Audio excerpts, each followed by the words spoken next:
Hello guys, and welcome to another quick tutorial from Vintage Radar. Today I'm going to show you how to switch between the 12-hour display and the 24-hour display on your Casio Square that features the module 3495. So this is going to work for the GWM5610, also for the GW5000 and the GWS5600.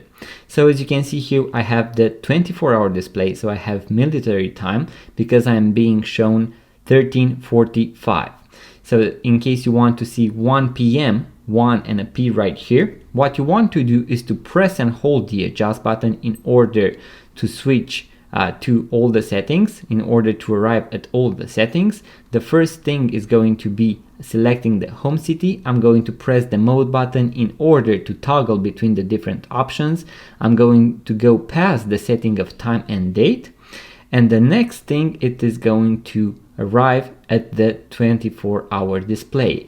Here I can switch between the 24 and the 12-hour display using the button pusher on the right side. As you can see now, I'm being shown 1:45 p.m. and I have a small P right here. In case I want to end the process, I'm going to press the adjust button, and as you can see, I have 1:45 p.m.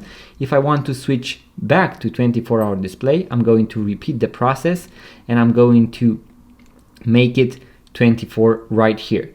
In case you want to learn how to use all the settings, all the functions and features of this module and the Casio Square, I'm going to have a full guide link in the description box below, so make sure to check it out. Now as you can see, I have the 24-hour display. I'm going to press the adjust button and we are set. So guys, that was the quick tutorial that I had for you today. You now know how to switch between the 12-hour display and the 24-hour display on your Casio Square that features the module 3495.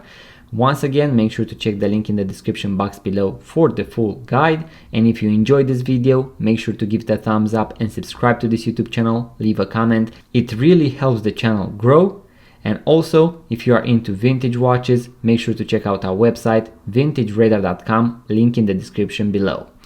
Thank you guys, subscribe, and I'm going to see you on the next one.